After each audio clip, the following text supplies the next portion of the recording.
નમસ્કાર ખેડૂત મિત્રો, અમારો અનુભવ સિરીઝની અંદર હું તમામ ખેડૂત મિત્રોનું સ્વાગત કરું છું. હું દર્શન જયસ્વાલ સાઈ સીડ કંપનીમાંથી આવું છું અને કચ્છ જિલ્લો સંભાળું છું.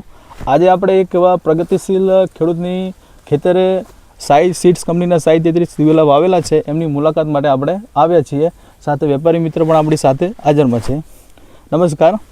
સૌપ્રથમ આપણે ખેડૂત મિત્રોનો પરિચય જાણશું. હા, તમારું આખું નામ કહો બોલે આપણે. નાથાભાઈ, બરાબર. તો આપણે વાતચીત કરીએ નાથાભાઈ કે આ કઈ વેરાયટી વાવેતર કરેલી છે? સાઈ 33 વાવેતર કરેલી, બરોબર. અને તમે ક્યાંથી લાવ્યા હતા અને કોને ભલામણ કરી હતી? પટેલ એગ્રો સેન્ટર ધનજીભાઈએ ભલામણ કરી હતી સુવઈથી, બરોબર. તો આપણે સાથે જે મેન વાતચીત કરીએ, બરોબર, કે સાઈ 33 વેરાયટીમાં સુકારાનું પ્રમાણ કેવું રહે છે? બાકી અત્યારે તો કાંઈ નથી એવું, બરોબર. અત્યારે બધું સારું છે. અને જે મેન તમામ ખેડૂતનો પ્રશ્ન હોય છે કે કોઈ પણ વેરાયટીની અંદર ખરીને જે ડાળીઓ કહીએ છીએ, ફૂલીઓ કહીએ છીએ, જો એ આવી જાય તો આપણે ઉત્પાદન સામે ઘટી જતું હોય છે. તો આ વેરાયટીમાં તમને ક્યાંય ફૂલિયાનો એવો કોઈ પ્રશ્ન રહ્યો ખરી? ના, એવું કંઈ નથી રહ્યો, બરોબર.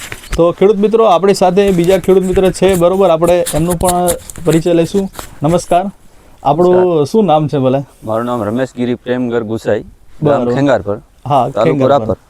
તો આપણે વાત કરીએ કે આ સાઈ 33 કેટલા એકરમાં કદાચ વાવેતર કરેલી હશે? મારે સાઈ 33 100 એકરની આસપાસ વાવેતર કરેલું છે. 100 એકરમાં, બરોબર. અને ઓલ ઓવર શું તમારું વાવેતર સામે પણ વધારે છે, તો એ પ્રમાણે જે તમે પાક જુઓ છો એ પ્રમાણે આમ ખરેખર કેવું રહ્યું? બાકી પાકમાં સાઈ 33 તો અમે પહેલેથી જ વાવીએ છીએ, એમ તો અનુભવ તો કરેલ જ છે આનો. હા, આની એક સગવડી છે કે બીજા ઈંડા જ્યાં સુકારો આવી જાય છે એમાં આને સુકારો નથી આવતો. પ્લસ એની અંદર બીજાની અંદર જે પાણી કે હવામાન ચેન્જ થાય એટલે ડારિયાનું ચાલુ થઈ જાય પ્રમાણ. માળ એકદમ 2-4 ઉપર મોડ થાય, નીચે ખાલી થાય, અહીંયાની અંદર તકલીફ નથી રહેતી, બરોબર. અને ઉત્પાદનની અંદર જોવા જાય તો એકરની અંદર અમાને તો બહુ સારું આપે છે.